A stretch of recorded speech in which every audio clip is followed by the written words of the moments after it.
I am so excited you have decided to stick with me. The last video was a lot of construction with the different front panels. And today, it's nice and easy. We have one style of back to work on. But there are lots of different bits and pieces to put together. It's going to be another long video. I think you can do it. There's lots to accomplish. So, let's get to it. I am going to make the back panel. So the back panel includes the strap anchors and the straps, and then we're going to add in the strap support and construct this entire back panel. So I'm going to set this aside for just a moment while we make our bits and pieces. And we're going to start with the strap anchors and straps. So our very first piece to start with are these squares, the strap anchors. Then we're going to move on to our straps, where we have 4 pieces cut here, 2 with fleece, 2 without. We have a strap support, also sitting on standby, and we have our webbing that we require, the handle, the upper straps, and the lower straps. Okay, so we're going to get started here, and the very first step is actually to take one of your squares, and we're going to cut them diagonally. Okay, so here I've cut one diagonally already here, the other one there. Alright, so you're just going corner to corner, and then you're going to lay one on top of the other. Okay. And this is exactly how it shows in the pictures on the diagrams on the pattern. And we're going to sew across this bottom with a 1/4 inch seam allowance. So I'm actually going to pop over to my 1/4 inch foot.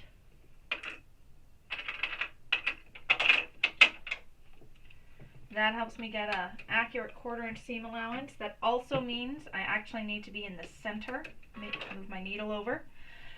And our construction stitch of 2 or 2.5, whatever the default is for your machine, or your preferred construction stitch. So I'm going to sew that straight edge. We are going to start and stop with a back stitch.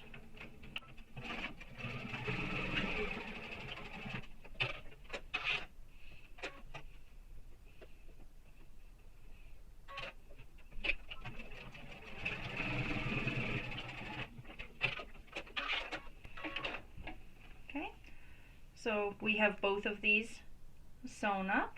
We have our 1/4 inch seam allowance. Now we're going to take our strap bottoms, okay, not the tops, not the middles, not the handles, none of those things. We're going to take our strap bottoms. That's the long bits. And before I actually go into the next step and insert this, something I like to do is press this open. Okay, I like to take my iron, open up the seam, fold it open.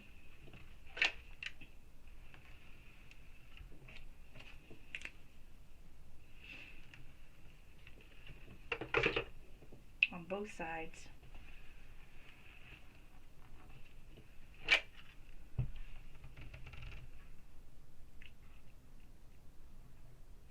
What it does is when I turn this right side out, it gives me a little bit more of a crisp finish.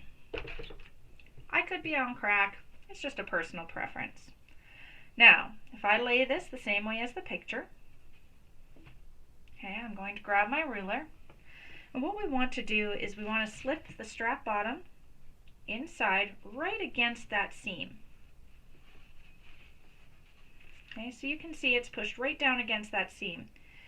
But here's the trick. When you do this, you want to have 2 inches sticking out here. I think it's 2 inches.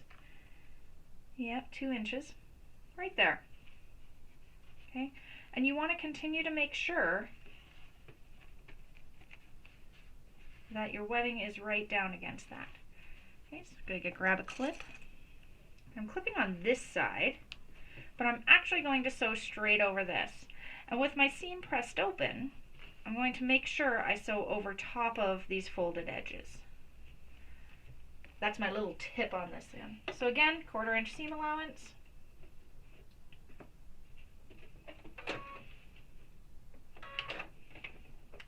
starting and stopping, or back stitching at the start and stop.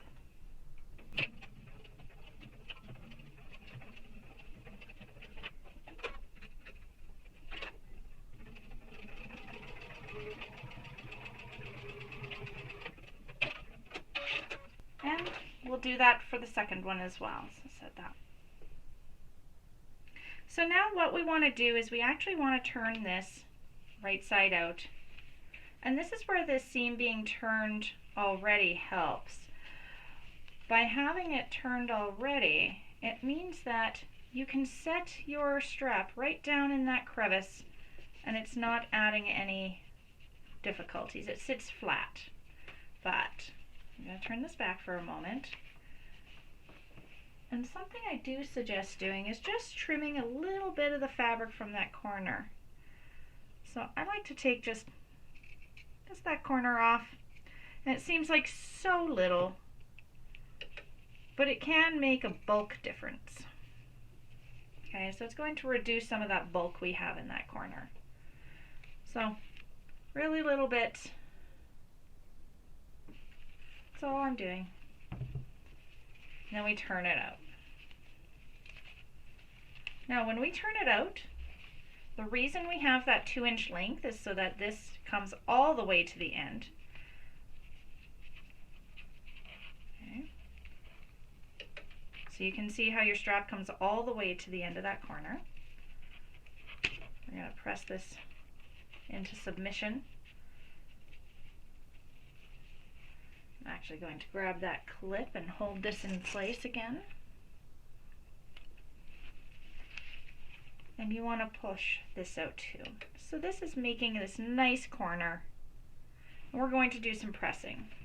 Now again, be very cautious of that webbing. You don't want to touch the webbing. Let me take that clip off first. We're pressing the fabric, not the webbing.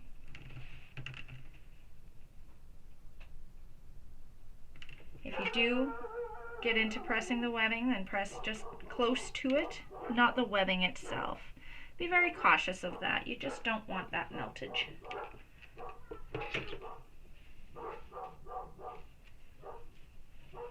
And if you hear the barking, that is my life. Between our dog and the neighbor's dogs.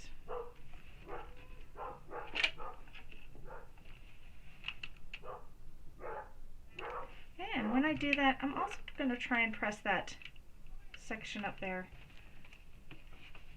as well. And we want this flat as we can get it. Something you may find helpful is to actually take a mallet to this corner just to get it a little flatter. So I do have a mallet. You can pound that a little bit just to help flatten it. It's not going to do much on my wool pressing mat, but that might just help flatten it a little bit more.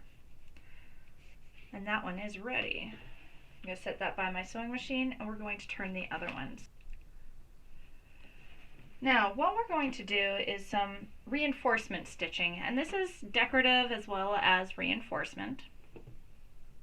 And what I like to do is I like to start 1/8 of an inch away from the edge and top stitch this L shape. Then go 1/4 inch from that in here, and 1/4 inch from that in here, and then the last 1/4 inch. You want to start and stop along this raw edge, and you can baste that close if you want and come back, but the point is to make sure that you're reinforcing this stitching in an L shape to hold this strap really, really well. So I'm going to go to my stitching the ditch foot, the same foot I used a lot in my front pocket construction. We're going to move over to the left move the needle over to the left and increase my stitch length again to that top stitching length, 3.5 or 4.0. Now we're going to hop to it. So the first set of stitching again is 1/4 or 1/8 of an inch away from this edge.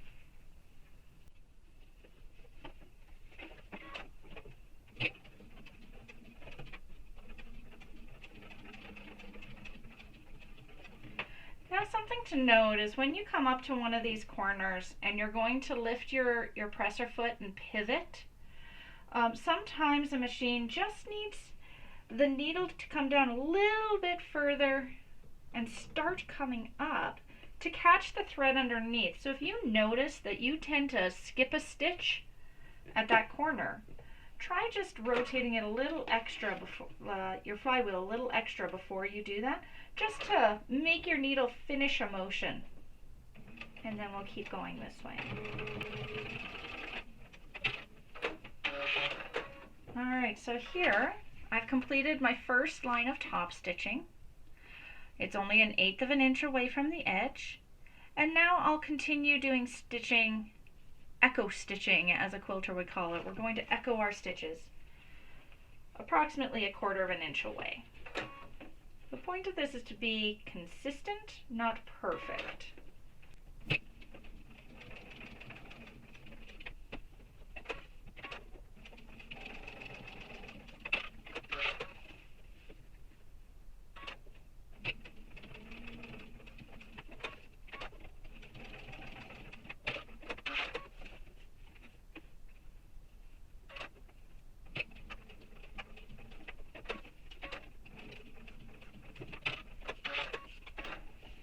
Alright, so here, you may or may not see it.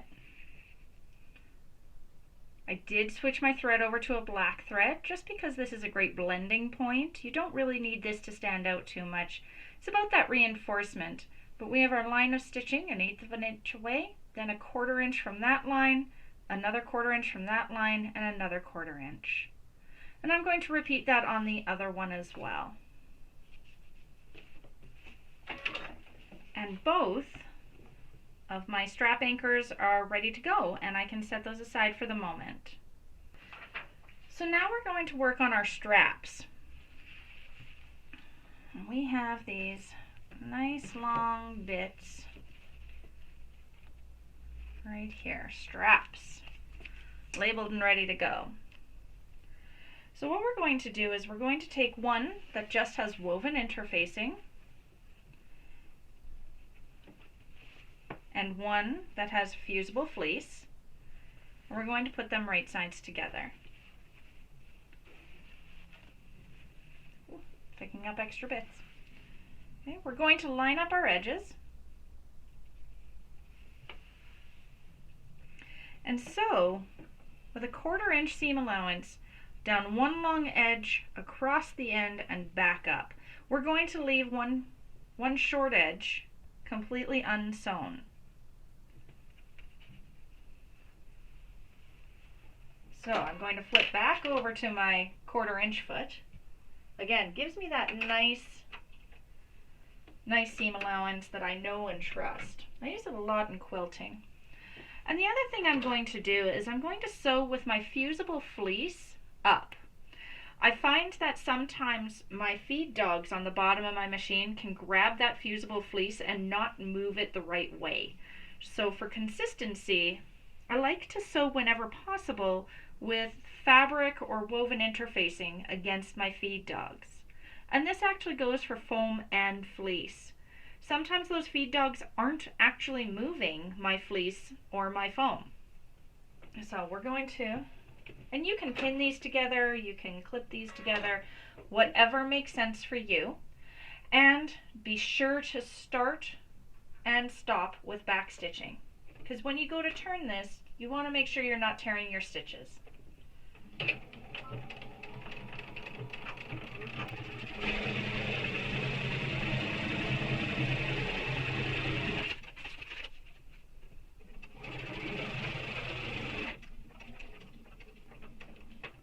Now, when I'm coming to the corner, instead of coming straight down to the corner and turning and doing a 90-degree turn, I like to stop, do a 45-degree stitch, so do half of my 90-degree turn, and then do the rest of the turn. Do one stitch at that 45-degree. I find that that actually allows me a nicer corner when I poke out my corners. Hasn't been proven, it's a feeling.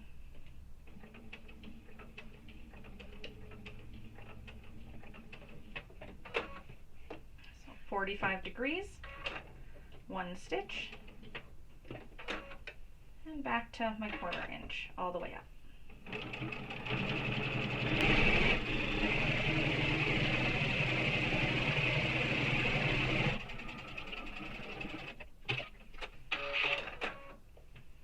So when I do that, you may not notice it right now, but it's just got that 45-degree turn. Might see it better on this side. It looks almost like I've rounded my corners just by doing that 45-degree. I'm going to take care of the other one.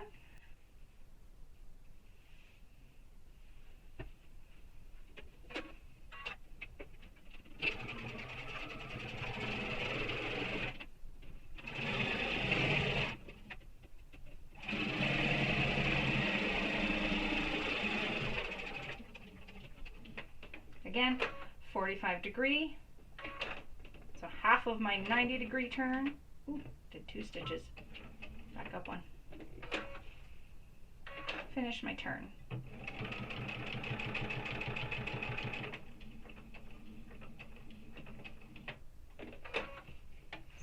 Degree, turn, and finish it.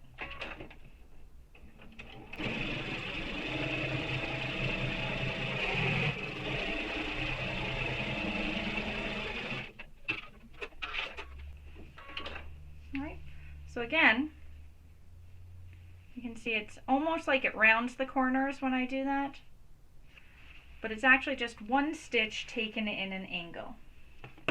Now, before I turn this right side out, I'm going to do some trimming. I'm going to trim up right around this end. Trim these corners. In fact, I'm going to trim down the bulk along that entire end, even though it's not in the pattern.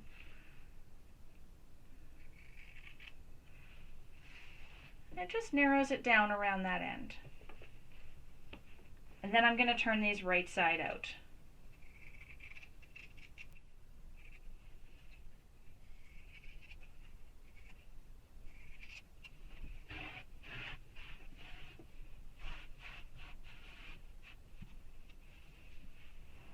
Now I do have a tool I like to use for turning. I have a couple of tools that make sense to me. Number 1 is your Cheap and Cheerful. I find this with every Chinese food and Vietnamese food order that I make. And they're handy. I have them in my drawer. I bend them. I'm not sure if you can see that it's not really straight anymore. But these work great for turning. Because of the dull end, it actually doesn't poke through any corners. Now I also have this one. I picked this up from one of my hardware suppliers. Actually, a friend's store, a quilting shop, had brought them in. They're just an iridescent chopstick, for lack of a better term. As you can see, they're virtually identical. This one might have a slightly fatter point on the end of it. And then this one. And this one I absolutely love as well. It's called a turning tool, and it has a little ball point on the end of it. The thing I do like about these metal ones is I can poke them into my fabrics and keep them in there while I press, just to keep that really firm, crisp edge while I press my product. So I'm going to spend a couple of minutes and turn these right side out, and then we'll press them. And with the magic power of video, I have turned my straps right side out. They're ready for a good press.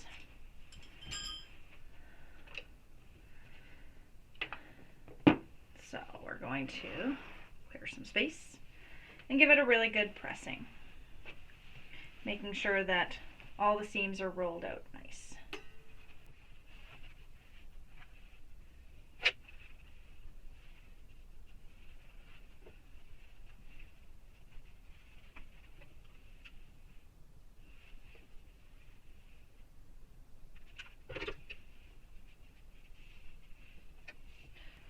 I do like to press from both sides, just to ensure it sits nicely.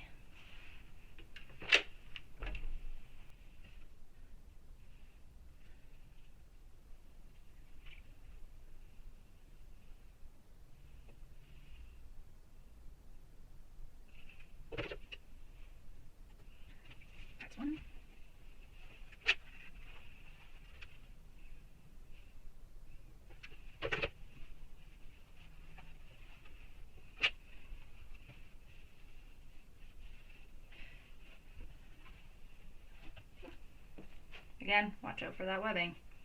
It might attack you from your workspace.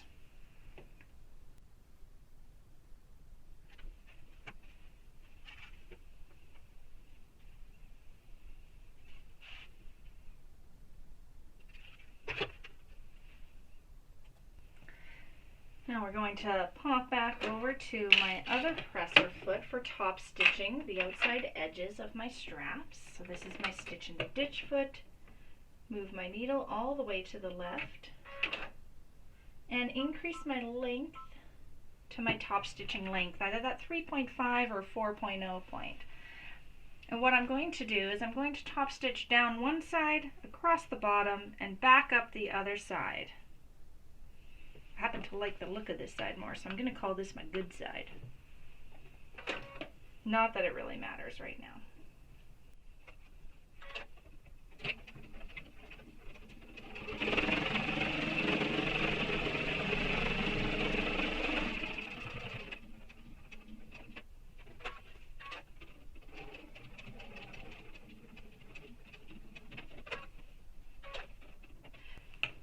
Now here I'm going to use my hump jumper just because I've got this mountain my presser foot is trying to climb. And with top stitching, you really want to keep those stitches nice and even. If I don't use my hump jumper, then you'll find that it's going to create some little stitches while it's trying to climb the mountain.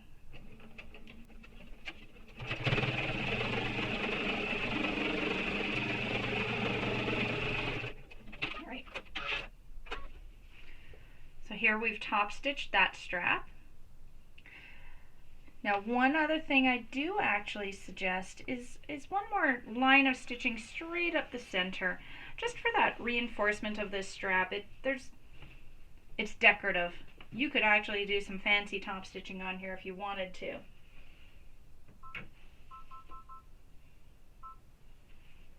So I'm actually going to start at this end, right in the middle of my strap. You can mark this line before you do it, or you can eyeball it like me. I do back stitch this.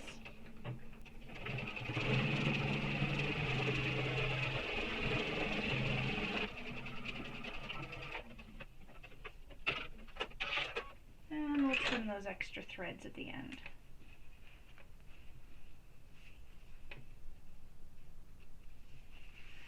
So that gives me 3 lines of stitching on the surface of that. I'm going to repeat for the other one. All right, 2 straps. Our next step is actually to attach the hardware to the end of the strap. So the hardware being our ladder locks, or our backpack strap anchors, or one of many, many, many names we're going to call them. So one thing to note is this is the nice side for that tab at the bottom, which means that's the right side. If you flip it over, you can see I've got some divots or some extra detail there that's actually construction technique. Plus it's got the teeth right there. And on here, it's got the teeth on the bar right above that bottom section. Okay, so what we're going to do is we're actually just going to leverage this bar right in the middle. This top one, we're not going to hook anything on. This one, we're going to hook the upper strap to. And this one is what the lower strap is going to slide through for tightening. Okay, so if we actually lay these out this way, you can see how they're going to sit. Again, making sure that we do have that nice edge right side up. Okay, now we're going to take the 2 pieces that are the same length of our webbing. I am using a poly webbing, so I have melted my ends to ensure that they don't fray out on me. And we're going to slip this strap top through the strap slider, fold over a 1/2 inch,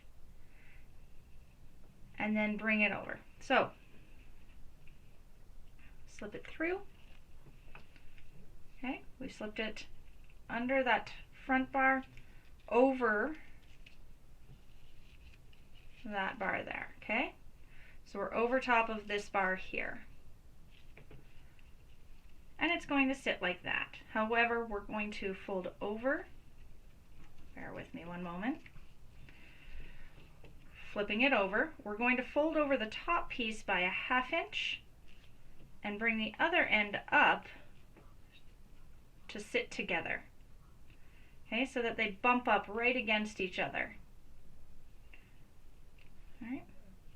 And that is what we're going to attach based upon the measurements to right here with some stitching. So we need a couple of measurements. The first measurement we need is on our straps. I'm going to grab my bigger ruler here.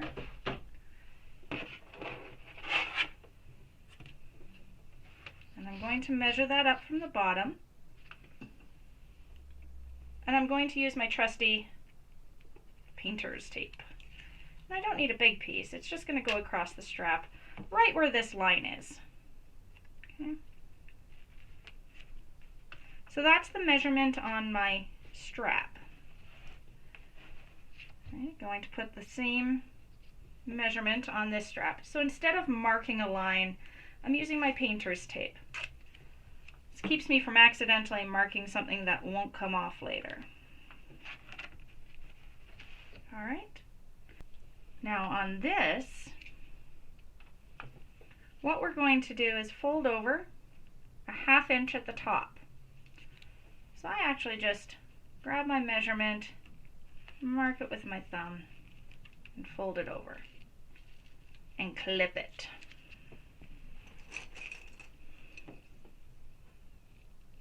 Okay. So we folded over our 1/2 inch at the top. Then we're going to bring the back up to meet it. Okay. And now I move my clip to the side to hold both of those in place. All right. Now this is going to be centered right up against that line I marked with my tape. So you can see how that sits on there. And what we're going to do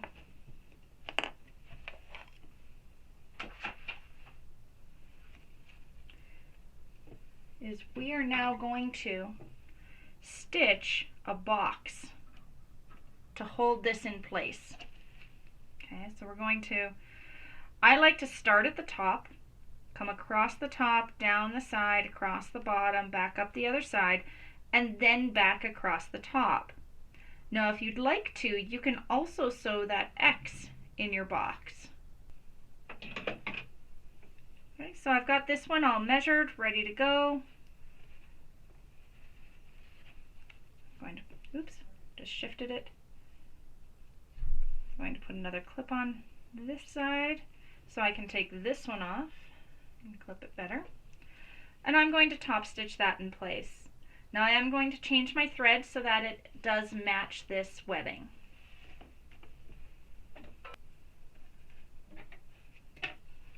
All right, bring this up,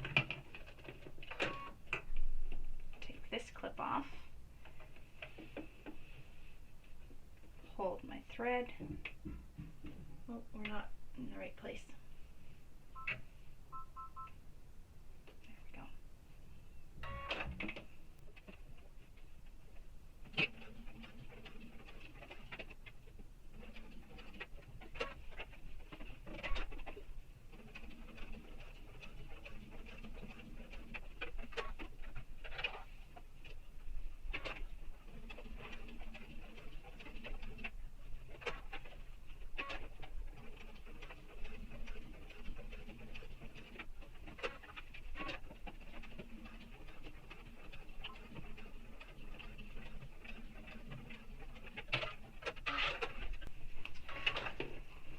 Once we've completed this stitching, we can remove that tape, trim our threads, and that is a completed strap.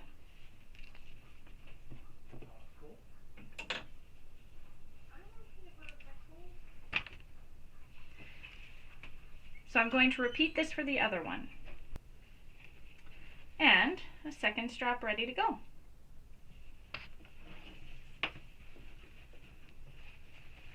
We are ready to start constructing the exterior back panel. So we're going to need that back panel. Okay.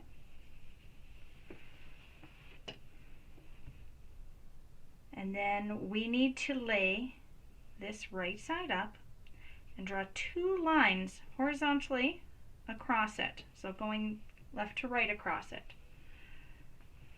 We're going to need our bigger ruler for this one. I find it works the best for me.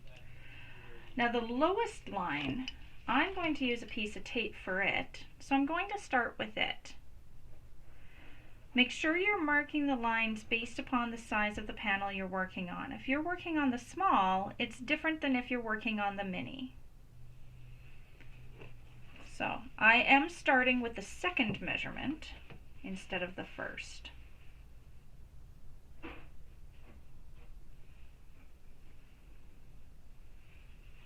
I have that center mark that I had made a long time ago, way back in preparation. And I'm actually going to use a second ruler just to make sure I'm up evenly from the bottom on both sides, which I am. So that's straight. I'm then going to take my painter's tape and draw a line.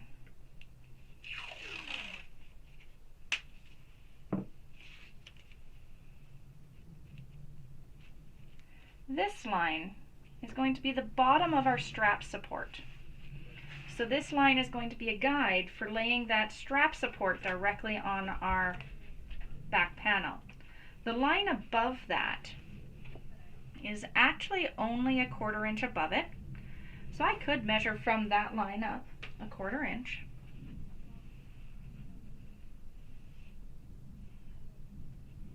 And this one I'm going to mark. So I'm going to grab my heat erasable marking pen, and I'm going to draw right here. And I know that I'm drawing partially on black and partially on white. As long as I can see enough of that marking, I'm going to be okay. Now you can actually draw this point with a permanent tool because our strap support is going to cover this. And what we're going to do is we're going to then find the center of this. So we've already got our center markings top and bottom. So I'm just lining my ruler up with those. And I'm going to mark the center on the upper line. So we're going to take our handle piece and fold it over so it makes a handle. Okay? And one side goes on one side of that line, the other goes on the other side of that line to give us that handle on the back of our bag. And we're going to baste this in place. Now, the line, the long line going horizontally across, is to keep things even and straight. So if I put one down here, I can pin that sucker in place. This should be interesting with an ironing mat underneath me. And I'm going to take this over to my machine and baste that in place. Then I'm going to bring this one down. And we're going to baste that one in place. Okay, so I'm going to baste across those two.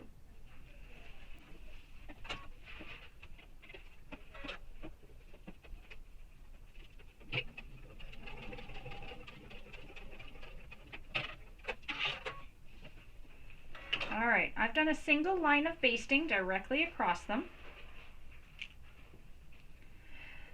I'm then going to take one of my straps, and here you can see this is the right side of the strap. I like to have my strap anchors showing on that side. I am going to flip it so it's right side down. Okay, so here you can see the webbing is down, so it's right side against the right side of my bag. And I'm going to lay that on that line right next to my webbing. Okay, so we've got these two right next to each other. And we'll do the same thing for the other strap. Okay, so this we're calling the right side of our strap. This side.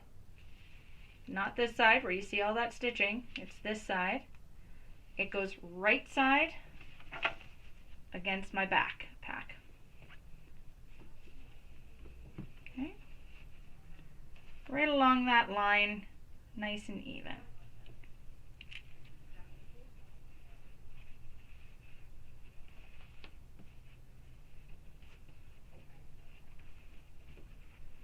All right. So we can now baste across this. Now when we go to put our strap support on top of this though, we have a whole inch. So if you take a look at this and you lay a 1-inch ruler down, you actually get to go all the way up to there with reinforcement before you're going to be seeing anything. So you get a good 1/2 inch to 3/4 of an inch of sewing on this to reinforce it. And I take advantage of that. So what I'm going to do is I'm going to do a first line of stitching all the way across. And then what I like to do is come back a couple of times and zigzag over this and make sure none of this is ever going to move or pull out of its placement.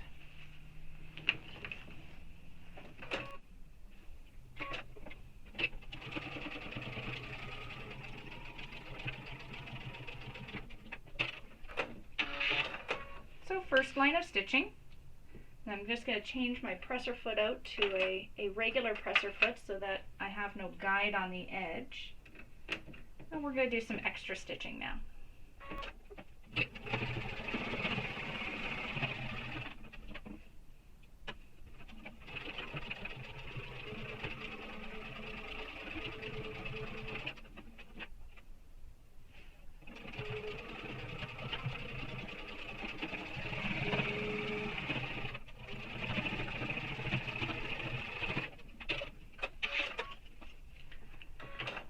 Alright, I think I've reinforced that well enough. I've done a number of lines of stitching across it. Our next step is to prepare our strap support. So let's set this over here for a moment and grab our strap support piece.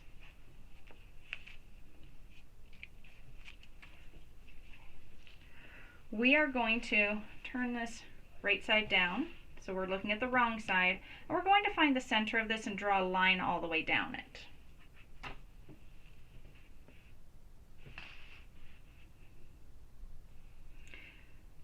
If you're using light colored fabric, I do recommend a heat erasable marking tool.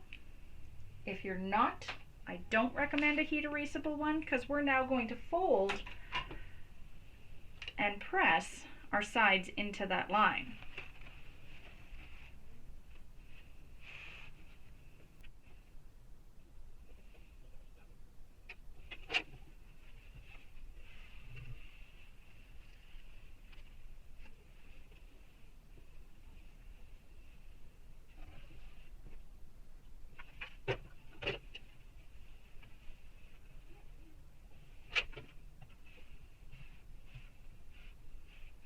So we're folding both sides into the center to create a 1-inch band. Now if you're making the mini, your band is going to be a little long. It's going to be wider than your panel, which is normal. If you're making the small, it should be about the same size as your panel.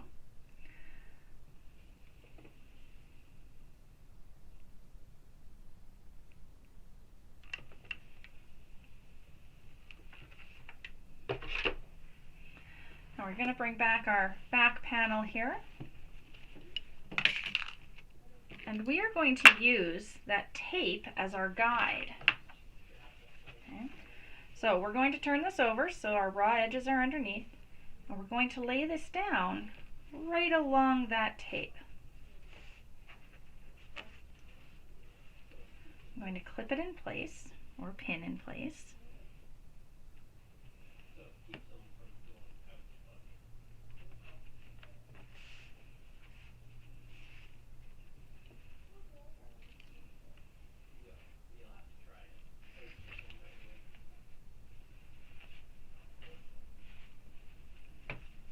And for the center section, I actually have what we call as sew tights, which are little magnets. I put one on the back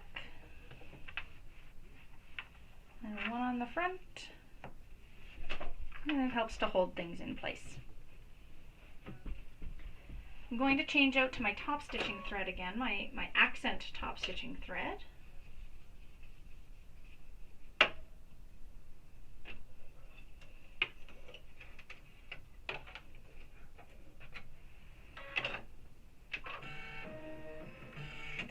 And now what we're going to do is we're going to top stitch along this bottom and along this top, as well as any extra lines you'd like to do in between.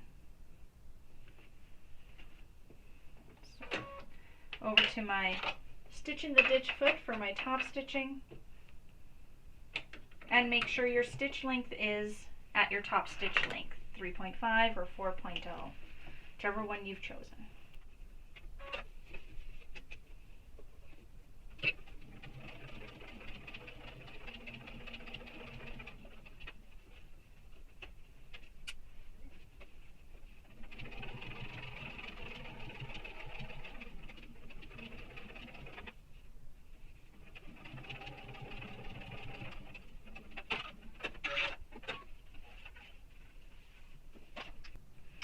As you come around to do the top edge, something I like to do is when I come onto the strap and off of the strap, I like to do some extra back stitching for reinforcement.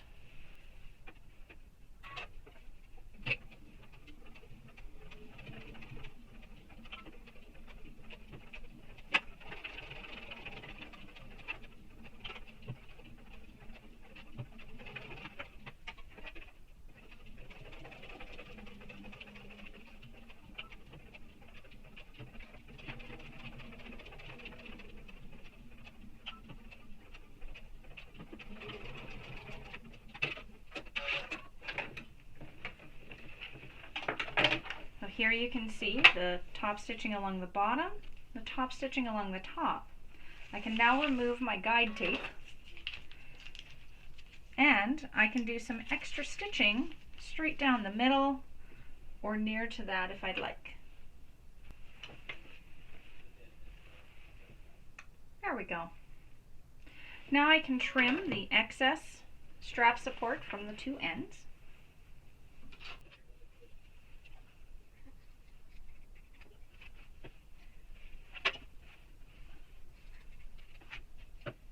And if you do look at the back, you can see all that reinforcement stitching holding all our strap pieces together here.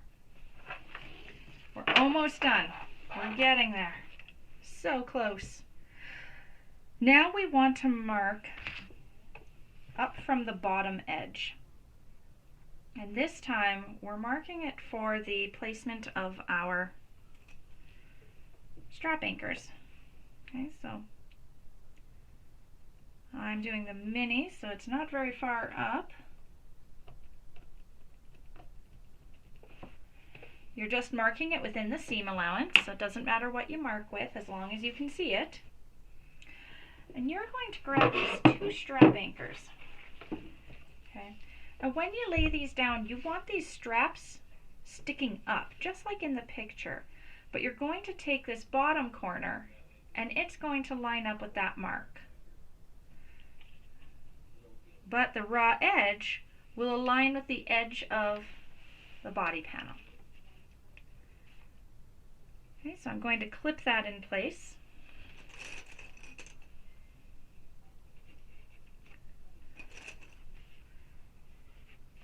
And we're going to baste that in place there.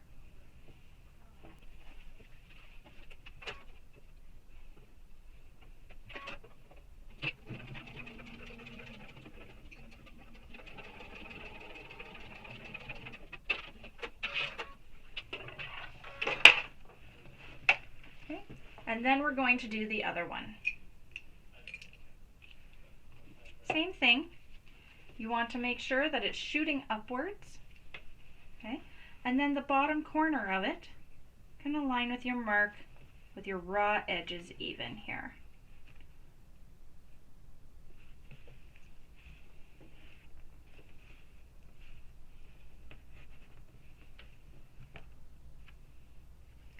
Now you should have both of these perfectly even with each other.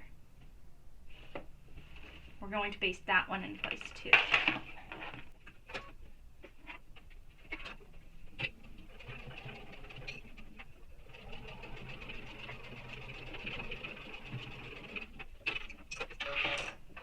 Once you've completed that, you can actually trim the extra corners off and your back is done. So take a moment to trim your extra threads. I know I have a number of them hanging out here. And you have a back panel that's ready to go. So to see how these straps come together, you're going to take one side and you'll take that side over here. And I do always test this out at this point. You just never know. You're going to come up right underneath where your webbing is already for the top part, and then down over that bar underneath the tab. And look at that. It's a normal backpack strap. Okay, you can tighten it, but if you pull back here on the back part, it doesn't come loose, just like a backpack. Those teeth are doing its job. So you don't want these done up right now. Trust me, you don't want them done up right now. But you do have a backpack piece ready to go. And I will see you back here for the next video.